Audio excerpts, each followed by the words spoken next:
A veces un solo renglón en un texto antiguo puede abrir una conversación que se siente, no sé, increíblemente actual. Sí, totalmente. Y hoy tenemos uno de esos. Está en la carta a los Hebreos y dice así, hablando de Abraham. Por la fe, al ser llamado, obedeció y salió para ir al lugar que iba a recibir como herencia. Y salió sin saber a dónde iba. Esa última frase, salió sin saber a dónde iba, es la que de verdad nos detuvo. Es que es potentísima. Y justo de eso va a tratar la conversación de hoy. Porque tenemos un análisis textual que la verdad es muy interesante. Propone que este versículo no es solo, digamos, un relato del pasado. No es solo historia antigua. Claro, sino que es un modelo de fe que funciona, y esto es lo clave, en 3 tiempos a la vez. Pasado, presente y futuro. Exacto. Lo que fue, lo que es y lo que será. Nuestra misión hoy es desmenuzar cómo un acto de obediencia de hace casi 4000 años puede seguir teniendo tanto eco. Y es que el autor de Hebreos está haciendo algo brillante. No está solo contando un cuento para entretener. No, para nada. Está tomando una de las historias más conocidas del Génesis y la está usando como un espejo para su propia comunidad. Una comunidad que lo estaba pasando mal. Muy mal. Entonces, lo que vamos a explorar es esa reinterpretación. Ver cómo una historia se convierte en una lección de vida y al final en una fuente de esperanza. Es casi como ver a un director de cine hacer un remake de un clásico, pero para un público totalmente nuevo. Me encanta esa analogía. Bueno, entonces vamos al original. Venga. Empecemos por el pasado. Para entender lo radical que fue la decisión de Abraham, tenemos que entender qué estaba dejando atrás. El análisis nos sitúa en Ur de los Caldeos. Y no estamos hablando de una aldea perdida, ¿verdad? Para nada. Ur era una metrópolis de su tiempo. O sea, una ciudad importante. Importantísima. Una civilización sofisticada, con escritura, con leyes, con una economía estable y con un sistema religioso muy arraigado y complejo, lleno de dioses. Un lugar con certezas. Exacto. Era un lugar donde tenías certeza, tenías una identidad, una familia, un lugar en el mundo. Entonces, cuando este análisis subraya que el llamado de Dios es una ruptura, no es una exageración. No es como mudarse a otra ciudad. Para nada. No es como mudarse a la ciudad de al lado por un mejor trabajo. Es dejar atrás absolutamente todo lo que te define, todo tu sistema de seguridad. Y todo por una voz que te dice, vete. Entonces, la fe de la que habla el texto no nace en un vacío, sino en medio de una vida que era cómoda y predecible. Lo que me llama la atención es esa frase clave, salió sin saber a dónde iba. Desde una perspectiva moderna, eso suena una locura. Suena imprudente. Sí, increíblemente imprudente. ¿Cómo distingue el análisis esto de un simple acto ciego e irresponsable? Esa es la pregunta clave. Y el análisis es muy claro al respecto. La fe de Abraham no era fe en la incertidumbre misma. O sea, no se trataba de glorificar el no saber. Ah, buen punto. Era fe en quien lo llamó. La confianza estaba depositada en la fuente del llamado, no en el mapa del camino. Porque de hecho, no había mapa. Claro. Es como, no sé, como aceptar una oferta de trabajo para un proyecto revolucionario en un país que no conoces. No sabes cómo será tu día a día, ni la cultura, ni si te va a gustar la comida. Pero confías plenamente en la empresa o en la persona que te reclutó. La confianza lo es todo. Todo. Abraham no tenía un plan de negocios, tenía una promesa. Entiendo. La confianza como el elemento que diferencia la fe de la imprudencia. Y el análisis que tenemos conecta esto con otros momentos de la historia bíblica, ¿no es así? Sí. Muestra que esta no es una interpretación aislada. Exacto. Se argumenta que toda la narrativa bíblica posterior refuerza esta imagen. Textos históricos como Nehemías o Josué siempre miran hacia atrás a este momento como el punto de partida. Como el origen de todo. Justo. Constantemente recuerdan que Dios encontró fiel su corazón y lo sacó de un mundo de idolatría para llevarlo a algo completamente nuevo y desconocido. Así que no es solo Hebreos, hay un consenso de que este fue el momento fundacional, el acto de confianza original. Entonces, para resumir esta primera parte, lo que este estudio propone es que la fe de Abraham no fue un sentimiento interno ni una creencia abstracta. Fue una decisión. Una acción. Una acción concreta, histórica, con un costo personal altísimo. Es el prototipo de una obediencia que se mueve. Tal cual. Ok, Eso es el pasado, un evento histórico de hace milenios. Pero el verdadero motor del análisis que estamos viendo es cómo esa historia aterriza en el presente. Aquí es donde se pone interesante. Sí, porque, como decías, el autor de Hebreos no estaba escribiendo una biografía. Tenía una intención muy clara con su audiencia. ¿Qué estaba pasando con ellos? Estaban en una encrucijada. La comunidad a la que se dirige esta carta eran muy probablemente creyentes de origen judío que estaban bajo una presión social y religiosa enorme. ¿Presión de qué tipo? Pues quizás se enfrentaban el rechazo de sus familias, la pérdida de su estatus en la sinagoga, incluso persecución física. Estaban cansados, desanimados Agotados. y, sobre todo, tentados a tirar la toalla y volver a lo que conocían, a la seguridad de sus antiguas tradiciones. Era una crisis de perseverancia.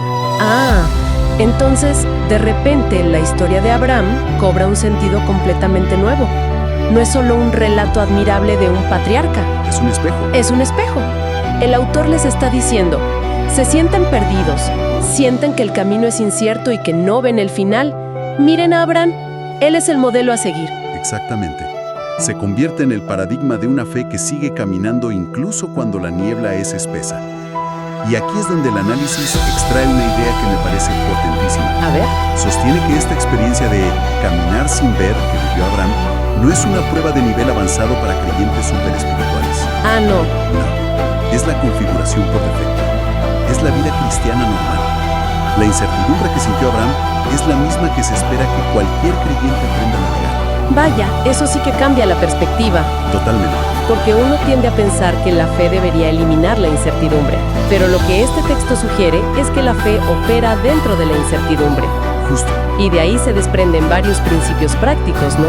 Sí, el autor de este estudio lo resume muy bien. Primero, la fe bíblica siempre es una respuesta a un llamado. No se la inventa uno mismo. Ok, no es autogenerada. No. Segundo, se demuestra con los pies, no solo con la boca. Es obediencia práctica. Y tercero, y esto es el corazón del asunto, es una fe que se apoya en lo que se ha prometido, no en lo que se está viendo. Porque por fe andamos, no por vista. Es un eco directo de eso que el apóstol Pablo escribiría. Exacto. Y esto se expande aún más. Recuerdo que el análisis menciona cómo Pablo, en otra de sus cartas, llega a decir que todos los creyentes son hijos de Abraham. ¿Qué significa eso en la práctica? Parece una afirmación enorme. Lo es. Es una idea radical. Lo que Pablo está haciendo, según este análisis, es abrir las puertas de par en par. ¿En qué sentido? Está diciendo que el legado de Abraham ya no pertenece a un solo pueblo o a una línea de sangre. Su ejemplo se vuelve universal. Cualquiera, de cualquier lugar, que elija vivir este tipo de vida basada en la confianza en una promesa, Se convierte en su heredero espiritual. se convierte en un sentido espiritual en su descendiente. Abraham pasa de ser un patriarca étnico a ser un arquetipo universal de la fe. Entonces la conclusión para esta dimensión del presente es que la fe verdadera hoy, igual que hace 2000 años, funciona con el mismo sistema operativo. Sigue avanzando y obedeciendo, sobre todo cuando el mapa está incompleto y las circunstancias no te dan todas las garantías. Esa es la idea central. Pero esto me lleva a una paradoja que parece inevitable. Si Abraham es el gran ejemplo de fe y obediencia, hay un problema en su historia. Él obedeció, vivió toda su vida como un extranjero en la tierra que se le había prometido, y al final murió sin haberla poseído realmente. Cierto. Desde un punto de vista puramente terrenal, la historia parece un fracaso. ¿Cómo resuelve el texto esta aparente contradicción? Esa es la genialidad del argumento en Hebreos. Y es donde entra la tercera dimensión, el futuro, La pieza que faltaba. la pieza que lo cambia todo. El autor revela que hemos estado mirando el objetivo equivocado todo el tiempo.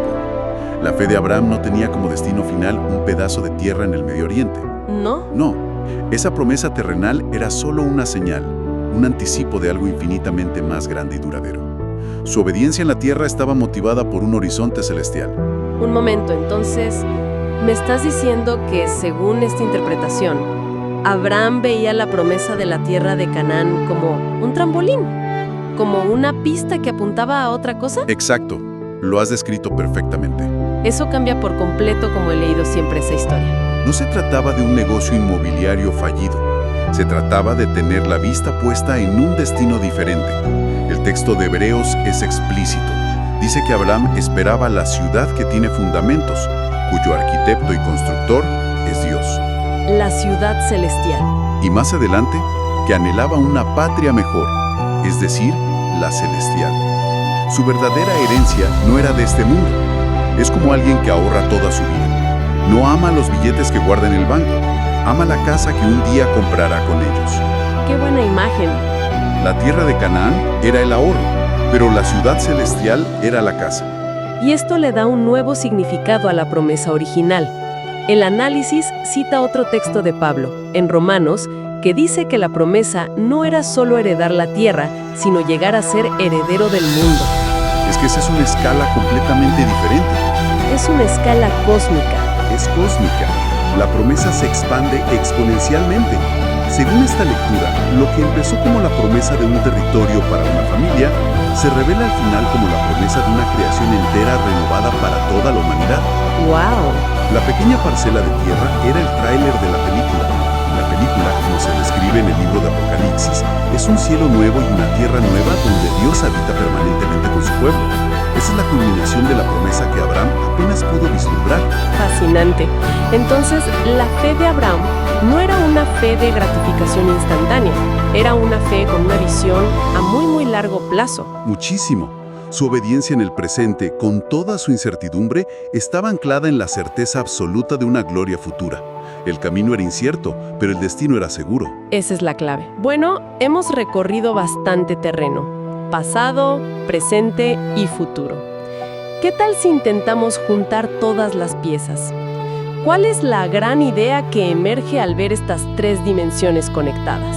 Creo que si unimos todo, la conclusión principal del análisis es que la fe no es un estado mental pasivo, ni un sentimiento que va y viene. Es un viaje. Un viaje. Me gusta eso. Un movimiento dinámico que tiene un punto de partida, un camino y un destino. A ver si lo puedo resumir. En el pasado tenemos el punto de partida, el llamado histórico. La clave aquí es un verbo: obedeció. Una acción concreta que lo puso en movimiento sin tener un mapa. Correcto. Luego, en el presente, tenemos el camino. El enfoque es la vida diaria del creyente. Y la clave aquí es otra acción: caminar confiando.